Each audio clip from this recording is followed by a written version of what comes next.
ओम नमो भगवते वासुदेवाय नमः। नमस्कार बंधुगण आपण मानक आम यूट्यूब चैनल को स्वागत।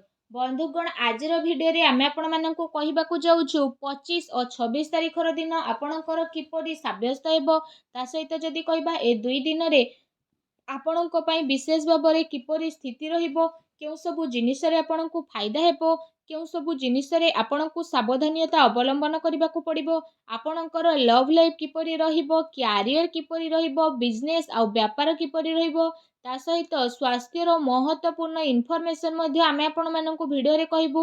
ଆଉ ଏ ଭିଡ଼ିଓ ଶେଷରେ ଆମେ ଆପଣମାନଙ୍କୁ କିଛି ଉପାୟ ବିଷୟରେ ମଧ୍ୟ କହିବୁ, ଯାହାଦ୍ୱାରା ଆପଣ ଏ ଦୁଇ ଦିନକୁ ଆହୁରି ଅଧିକ ଶୁଭ ଓ ମଙ୍ଗଳଦାୟକ ସାବ୍ୟସ୍ତ କରିପାରିବେ। ଆଗକୁ ଭିଡ଼ିଓ ଆରମ୍ଭ କରିବା ପୂର୍ବରୁ ଆମର ଆପଣଙ୍କୁ ରିକ୍ୱେଷ୍ଟ, ଯଦି ଆପଣ ଆମର ଏ ଚ୍ୟାନେଲରେ ନୂଆ କରି ଆସିଛନ୍ତି ଚ୍ୟାନେଲକୁ ସବସ୍କ୍ରାଇବ୍ କରନ୍ତୁ, ସାଙ୍ଗରେ ନୋଟିଫିକେସନ୍ ବେଲ୍କୁ ମଧ୍ୟ ଅନ୍ କରନ୍ତୁ, ଯାହାଦ୍ୱାରା ସମୟ ସମୟରେ ସହ ନୂଆ ନୂଆ ଭିଡ଼ିଓର ନୋଟିଫିକେସନ୍ ଆପଣଙ୍କୁ ମିଳିଯିବ। ତ ଆସନ୍ତୁ ଜାଣିବା କିପରି ରହିବ 25 ଆଉ 26 ତାରିଖର ଦିନ ଆପଣଙ୍କ ପାଇଁ। ଯଦି ସବୁଠାରୁ ପ୍ରଥମେ ଆମେ ଆପଣମାନଙ୍କୁ କହିବୁ ବିଶେଷ ଭାବରେ କି କ'ଣ ଆପଣଙ୍କ ପାଇଁ ଏ ଦୁଇ ଦିନରେ ବିଶେଷ ଭାବରେ ପଜିଟିଭ୍ ରହିବା ପାଇଁ ଯାଉଛି। ଯଦି କହିବା ଫ୍ରେଣ୍ଡସ୍, ଘର ପରିବାରରେ ଦୁଇ ଦିନରେ କୌଣସି ଶୁଭ କାର୍ଯ୍ୟ ସମ୍ପନ୍ନ ହେବାର ବିଶେଷ ସମ୍ଭାବନା ବନୁଛି। ପରିବାରର ଉତ୍ସବର ମାହୋଲ ମଧ୍ୟ ଆପଣଙ୍କର ବନିବ। ସନ୍ତାନ ପକ୍ଷକୁ ନେଇ ଏ ଦିନରେ ଆପଣଙ୍କର ଚିନ୍ତା ମଧ୍ୟ ବଢ଼ିପାରେ ତଥା ଆପଣଙ୍କୁ କୌଣସି ବି ପ୍ରକାରର କୌଣସି ସହଯୋଗ ପ୍ରାପ୍ତ ହେବାର ବିଶେଷ ଭାବରେ ଭଲ ସମ୍ଭାବନା ବନୁଛି। ଏମିତିରେ ଭାବି ଚିନ୍ତି ରଣନୀତି ନେଇକି କାର୍ଯ୍ୟ ଆପଣ କରନ୍ତୁ, ଯାହାଦ୍ୱାରା ଘରେ ଆପଣଙ୍କର ପଦପ୍ରତିଷ୍ଠା ବଢ଼ିବ।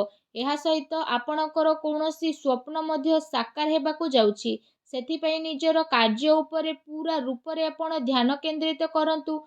କୋଉଠି ପୁଞ୍ଜି ନିବେଶ କରିବା ଆପଣଙ୍କ ପାଇଁ ଫାଇଦାମାନ ସାବ୍ୟସ୍ତ ହୋଇପାରେ। ବିଦ୍ୟାର୍ଥୀ ବର୍ଗଙ୍କୁ ପ୍ରତିଯୋଗିତା ସମ୍ବନ୍ଧିତ ପରୀକ୍ଷାରେ ଉଚିତ ପରିଣାମ ମଧ୍ୟ ଏ ଦିନରେ ହାସିଲ ହୋଇଯିବ। ତା ସହିତ ଏ ଦିନରେ ଆପଣଙ୍କର ସବୁ କାର୍ଯ୍ୟ ବହୁତ ଆସାନୀରେ ସମ୍ପନ୍ନ ହେବା ଦ୍ୱାରା ମନରେ ପ୍ରସନ୍ନତା ଏବଂ ତାଜାପଣ ଅନୁଭବ ହେବ। ଅଚାନକ ହିଁ କୌଣସି ଆର୍ଥିକ ସମସ୍ୟା ଆସିବା ଦ୍ୱାରା ଆପଣ ନିଜେ ନିଜକୁ ଚିନ୍ତାମୁକ୍ତ ମଧ୍ୟ ବିଶେଷ ଭାବରେ ଅନୁଭବ କରିବେ। ଏ ସମୟରେ ଗ୍ରହଙ୍କର ସ୍ଥିତି ଆପଣଙ୍କର ବ୍ୟକ୍ତିତ୍ୱକୁ ପ୍ରଭାବିତ ମଧ୍ୟ କରିବ। ତା ସହିତ ଘର କିମ୍ବା ସମାଜରେ ଆପଣଙ୍କୁ ନିଜର ଯୋଗ୍ୟତା ଦ୍ୱାରା ମାନ ସମ୍ମାନ ମଧ୍ୟ ପ୍ରାପ୍ତ ହେବ। ଧାର୍ମିକ ଏବଂ ଆଧ୍ୟାତ୍ମିକ କ୍ଷେତ୍ରରେ ବିଶେଷ ଭାବରେ ଆପଣଙ୍କର ବିଶେଷ ରୁଚି ମଧ୍ୟ ରହିବ। ଏସବୁ କାରଣରୁ ଆପଣଙ୍କର ଭାବନା ବହୁତ ଅଧିକ ସକାରାତ୍ମକ ଏବଂ ସନ୍ତୁଳିତ ମଧ୍ୟ ବନି ରହିବ। ଏହା ସହିତ ଯଦି କହିବା ଅନ୍ୟର ପରାମର୍ଶ ଅପେକ୍ଷା ନିଜର ଯୋଗ୍ୟତା ଏବଂ କ୍ଷମତା ଉପରେ ଅଧିକ ବିଶ୍ୱାସ କରନ୍ତୁ। ଏ ଦିନ ଆପଣ ସମସ୍ତଙ୍କର ସ୍ୱପ୍ନ ଆଉ ମହତ୍ତ୍ୱ ଆକାଂକ୍ଷାକୁ ପୂରା କରିବାର ଦିନ ଅଟେ। ପୁରା ମନୋବଳ ଦ୍ୱାରା ନିଜର କାର୍ଯ୍ୟ ପ୍ରତି ଆପଣ ଏ ଦିନ ସମର୍ପିତ ରୁହନ୍ତୁ। ଏହା ସହିତ ପ୍ରପର୍ଟି ସମ୍ବନ୍ଧିତ ଅଟକି ଥିବା କାର୍ଯ୍ୟ ବିଶେଷ ଭାବରେ ଆପଣଙ୍କର ପୂରଣ ହେବ। ସେଥିପାଇଁ ନିଜର ଧ୍ୟାନ ଏସବୁରେ କେନ୍ଦ୍ରିତ କରନ୍ତୁ। ପଇସା ସମ୍ବନ୍ଧିତ ନିବେଶ ପାଇଁ ମଧ୍ୟ ଏ ଦିନ ଆପଣଙ୍କର ବହୁତ ଉତ୍ତମ ଭରା ରହିବ। ଆସନ୍ତୁ ଜାଣିବା ଏ ଦିନରେ ଆପଣଙ୍କ ପାଇଁ କ'ଣ ନେଗେଟିଭ୍ ରହିବ। ଅନାବଶ୍ୟକ କୌଣସି ବି ପ୍ରକାରର ବିବାଦ ଆପଣଙ୍କର ଉତ୍ପନ୍ନ ହେବାର ବିଶେଷ ଭାବରେ ସମ୍ଭାବନା ବନୁଛି। କୌଣସି ଅନ୍ୟ ବ୍ୟକ୍ତିଙ୍କ ଦ୍ୱାରା ଘରେ ଆପଣଙ୍କର ଚିନ୍ତାର ମାହୋଲ ମଧ୍ୟ ଦେଖିବାକୁ ମିଳିବ। ଧନ ଅଚଳ ସମ୍ପତ୍ତିକୁ ନେଇକି ବିବାଦ ଉତ୍ପନ୍ନ ହେବାର ବିଶେଷ ଭାବରେ ସମ୍ଭାବନା ବନୁଛି। ତା ସହିତ ଉତ୍ଥାନ ପତନ ଉତ୍ପନ୍ନ ହେବାର ବିଶେଷ ଭାବରେ ସମ୍ଭାବନା ରହିଛି। ତ ସେ ସବୁ ଆପଣ ବିଶେଷ ଭାବରେ ଦୂରେଇକି ରହିବା ପାଇଁ ଚେଷ୍ଟା କରିବେ। ଏହା ଆପଣଙ୍କ ପାଇଁ ବହୁତ ଭଲ ରହିବ। କେବେ କେବେ ଯଦି କହିବା ଅଳସ୍ୱାମୀ କାରଣରୁ ଆପଣଙ୍କ କାର୍ଯ୍ୟରେ ରୋକାବଟ ମଧ୍ୟ ଆସିପାରେ, ତେଣୁ ଧ୍ୟାନ ରଖନ୍ତୁ କି ଟିକେ ଭୁଲ ବୁଝାମଣା ଆପଣଙ୍କର ଲକ୍ଷ୍ୟ ଠାରୁ ଭଟକେଇ ମଧ୍ୟ ପାରେ। କୌଣସି ପ୍ରକାରର ଦ୍ୱିବିଧା ସ୍ଥିତିରେ କୌଣସି ଅନୁଭବୀ ବ୍ୟକ୍ତିର ପରାମର୍ଶ ଆପଣଙ୍କ ପାଇଁ ଫାଇଦାମାନ ରହିବ। ଏହା ସହିତ ଆପଣଙ୍କୁ ଗୋଟେ କଥାର ବିଶେଷ ରୂପରେ ଏହା ଧ୍ୟାନ ରଖିବାର ରହିଛି କି କେତେଥର କଠୋର ବାଣୀ ଦ୍ୱାରା ଆପଣ କିଛି ଲୋକଙ୍କ ଭିତରେ ଭୁଲ ବୁଝାମଣା ମଧ୍ୟ ଉତ୍ପନ୍ନ ହୋଇପାରେ। ସେଥିପାଇଁ ନିଜର କଥାବାର୍ତ୍ତାରେ ଲଚିଲାପଣ ଆପଣ ରଖନ୍ତୁ। କାମର ଅଧିକତାର ପ୍ରଭାବ ଆପଣଙ୍କ ଶରୀର ଉପରେ ବିଶେଷ ଭାବରେ ପଡ଼ିବ। ସେଥିପାଇଁ ଆପଣ ଲଗାତାର ଆରାମ କରନ୍ତୁ। ଏହା ସହିତ ଯଦି କହିବା ଇଗୋ ଏବଂ ଅତି ଆତ୍ମବିଶ୍ୱାସର ଭାବନା ଆପଣଙ୍କର ମୁଖ୍ୟ କମଜୋରି ରହିବ।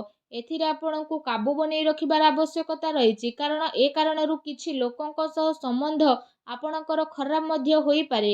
ମିତ୍ରଙ୍କ ସହିତ ନିଜର ବ୍ୟର୍ଥ ଟାଇମ୍କୁ ସ୍ପେଣ୍ଡ କରନ୍ତୁ ନାହିଁ। ଏହା ସହିତ କୌଣସି ବାହାର ବ୍ୟକ୍ତିଙ୍କର ହସ୍ତକ୍ଷେପ କାରଣରୁ କିଛି ଚିନ୍ତା ମଧ୍ୟ ଘରେ ଉତ୍ପନ୍ନ ହୋଇପାରେ। ଆଉ ଘରର ବଡ଼ ବୃଦ୍ଧଙ୍କର ଅପମାନ ହେବାର ବିଶେଷ ଭାବରେ ଆଶଙ୍କା ରହିଛି। ଏହା ସହିତ ଖର୍ଚ୍ଚର ମଧ୍ୟ ଏ ଦିନରେ ଅଧିକତା ହେବା କାରଣରୁ ବଜେଟ୍ ମଧ୍ୟ ଆପଣଙ୍କର ବିଗିଡ଼ିପାରେ। ତେଣୁ ଆପଣ ସାବଧାନ ରୁହନ୍ତୁ। ଆସନ୍ତୁ ଜାଣିବା ଏ ଦିନରେ ଆପଣଙ୍କର ଲଭ୍ ଲାଇଫ୍ କିପରି ରହିବ। ପତି ପତ୍ନୀଙ୍କର ଆପୋଷିକ ମଧୁର ସମ୍ବନ୍ଧ ରହିବ। ତା ସହିତ ବ୍ୟସ୍ତତା ପରେ ମଧ୍ୟ ପରିବାର ସହ ଆପଣ ଆପଣଙ୍କର ଟାଇମ୍କୁ ସ୍ପେଣ୍ଡ କରିବେ। ଆଉ ଘରର ବାତାବରଣକୁ ଆହୁରି ଅଧିକ ଖୁସି ଭରା କରିବେ। ପରିବାର ସହିତ ମନୋରଞ୍ଜନ ଏବଂ ସପିଂରେ ଆପଣ ଆପଣଙ୍କ ଟାଇମ୍କୁ ସ୍ପେଣ୍ଡ କରିବେ। ଏହାଦ୍ୱାରା ଘରେ ଖୁସିର ମାହୋଲ ଆହୁରି ଅଧିକ ରହିବ। ତା ସହିତ ଅବିବାହିତ ଲୋକଙ୍କ ପାଇଁ ଏ ଦିନରେ କୌଣସି ଭଲ ପ୍ରସ୍ତାବ ମଧ୍ୟ ଆସିପାରେ, ଯାହାଦ୍ୱାରା ଆପଣଙ୍କ ମନ ବହୁତ ହି ପ୍ରସନ୍ନ ରହିବ। ଆସନ୍ତୁ ଜାଣିବା ଏ ଦିନରେ ଆପଣଙ୍କର ବ୍ୟବସାୟିକ କ୍ୟାରିୟର କିପରି ରହିବ। ପୂର୍ବ କିଛି ଦିନରୁ ଯେଉଁ ବିଜନେସ୍ ପାର୍ଟିରେ ଆପଣଙ୍କର ଭଲ କଥାବାର୍ତ୍ତା ଚାଲି ଆସୁଥିଲା, ଯଦି କହିବା ଏବେ ସେ ସବୁର ବହୁତ ଭଲ ପରିଣାମ ଆପଣଙ୍କୁ ସାମ୍ନାକୁ ଆସିବ। ମହତ୍ତ୍ୱପୂର୍ଣ୍ଣ ଉପଲବ୍ଧି ଏ ଦିନରେ ଆପଣଙ୍କୁ ପ୍ରାପ୍ତ ମଧ୍ୟ ହେବ। ଚାକିରି କରୁଥିବା ବ୍ୟକ୍ତିଙ୍କର କୌଣସି ଟାର୍ଗେଟ ପୂରା ହେବା ଦ୍ୱାରା ଆପଣଙ୍କର ଦିନ ଖୁସି ରହିବ। ବ୍ୟବସାୟିକ ସ୍ଥଳରେ ଆପଣଙ୍କର ଯଦି କହିବା ସ୍ଥିତି ବଢ଼ିବ। କର୍ମଚାରୀଙ୍କର ନିଜର କାର୍ଯ୍ୟ ପ୍ରତି ପୁରା ରୂପରେ ସମର୍ପଣ ଭାବ ମଧ୍ୟ ଦେଖିବାକୁ ମିଳିବ, ଯାହାଦ୍ୱାରା କାମ ସମୟରେ ସହ ଆପଣଙ୍କର ପୁରା ମଧ୍ୟ କରିବା ପାଇଁ ନଜର ଆସିବ। ଏହା ସହିତ ଯଦି ବିଶେଷ ଭାବରେ କହିବା ପ୍ରପର୍ଟି ବ୍ୟବସାୟରେ ଜଡ଼ିତ ବ୍ୟକ୍ତିବିଶେଷଙ୍କର କୌଣସି ବଡ଼ ଡିଲ୍ ହେବାର ସମ୍ଭାବନା ରହିଛି। ଏହା ସହିତ ପବ୍ଲିକ୍ ଡିଲିଂରେ ମଧ୍ୟ ବିଶେଷ ଭାବରେ ଆପଣଙ୍କୁ ଲାଭ ମିଳିବ। ଚାକିରି କରୁଥିବା ବ୍ୟକ୍ତିବିଶେଷଙ୍କୁ କୌଣସି ଅଫିସିଆଲି ଯାତ୍ରା କରିବା ପାଇଁ ପଡ଼ିପାରେ। ମିଡ଼ିଆ ତଥା ମାର୍କେଟିଂ ସମ୍ବନ୍ଧିତ ବ୍ୟବସାୟ ଜଡ଼ିତ ବ୍ୟକ୍ତିବିଶେଷମାନେ ଏ ଦିନରେ କୌଣସି ମହତ୍ତ୍ୱପୂର୍ଣ୍ଣ ଉପଲବ୍ଧି ମଧ୍ୟ ହାସିଲ କରିବେ। ସେଥିପାଇଁ ନିଜର ସମ୍ପର୍କ ସୂତ୍ରଙ୍କ ସହ ଅଧିକରୁ ଅଧିକ ଟାଇମ୍କୁ ବ୍ୟତୀତ କରନ୍ତୁ। ଏହା ସହିତ ଏ ଦିନରେ ଆପଣଙ୍କୁ କାର୍ଯ୍ୟକ୍ଷେତ୍ରରେ ପରିଶ୍ରମର ଅନୁରୂପ ଉଚିତ ପରିଣାମ ମଧ୍ୟ ହାସିଲ ହେବ, ଯାହାଦ୍ୱାରା ଆପଣଙ୍କର ମନ ମଧ୍ୟ ବହୁତ ଅଧିକ ପ୍ରସନ୍ନ ରହିବ। ଆସନ୍ତୁ ଜାଣିବା ଏ 2 ଦିନରେ ଆପଣଙ୍କ ସ୍ୱାସ୍ଥ୍ୟ କିପରି ରହିବ। ଏ ଦିନରେ ଆପଣଙ୍କୁ କୌଣସି ସମୟରେ ଥକାପଣ ଏବଂ କମଜୋରି ମଧ୍ୟ ଅନୁଭବ ହୋଇପାରେ। ଏଥିପାଇଁ ଆପଣ ନିଜର ଖାଦ୍ୟପେୟ ଉପରେ ବିଶେଷ ରୂପରେ ଧ୍ୟାନ ରଖନ୍ତୁ। ତା ସହିତ ଆପଣ ଆୟୁର୍ବେଦିକ ଜିନିଷର ଅଧିକ ସେବନ କରନ୍ତୁ। ଏହା ଆପଣଙ୍କ ପାଇଁ ବହୁତ ହି ଭଲ ରହିବ। ଏହା ସହିତ ନିଜ ସ୍ୱାସ୍ଥ୍ୟକୁ ଆହୁରି ଅଧିକ ଭଲ ରଖିବା ପାଇଁ ଆପଣ ପ୍ରତ୍ୟେକ ଦିନ ଯୋଗ କରନ୍ତୁ, ବ୍ୟାୟାମ କରନ୍ତୁ, ସୁସ୍ଥ ରୁହନ୍ତୁ। ଆସନ୍ତୁ ଜାଣିବା ଏ ଦିନରେ ଆପଣଙ୍କ ପାଇଁ କ'ଣ ବିଶେଷ ଉପାୟ ରହିଛି। ଏ ଦିନରେ ଆପଣ ସ୍ନାନ ଆଦି ବିଶେଷ ଭାବରେ କରିସାରିବା ପରେ ଭଗବାନ ଶ୍ରୀରାମଙ୍କ ମନ୍ଦିରକୁ ଯାଆନ୍ତୁ ଏବଂ ସେଠି ଡାହାଣ ହାତର ଆଙ୍ଗୁଠିରେ ଭଗବାନ ହନୁମାନଙ୍କର ମୁଣ୍ଡରେ ସିନ୍ଦୁର ଲଗାନ୍ତୁ। ଆଉ ସୀତା ମାତାଙ୍କ ଚରଣରେ ଲଗାନ୍ତୁ ଏବଂ ନିଜର ମନୋକାମନାକୁ ମାଗନ୍ତୁ। ଏପରି କରିବା ଦ୍ୱାରା ଭଗବାନ ବଜରଙ୍ଗବାଲି ବହୁତ ଶୀଘ୍ର ପ୍ରସନ୍ନ ହେବେ। ଆଉ ଆପଣଙ୍କର ସମସ୍ତ କଷ୍ଟକୁ ଦୂର କରିବେ ଏବଂ ଆପଣଙ୍କର ସବୁ ମନୋକାମନାକୁ ମଧ୍ୟ ପୂରଣ କରିବେ। ଏ ପ୍ରକାରରେ ଉପାୟକୁ ଆପଣ ଅବଶ୍ୟ କରନ୍ତୁ। ଆପଣଙ୍କୁ ଅବଶ୍ୟ ହିଁ ଲାଭର ପ୍ରାପ୍ତି ହେବ।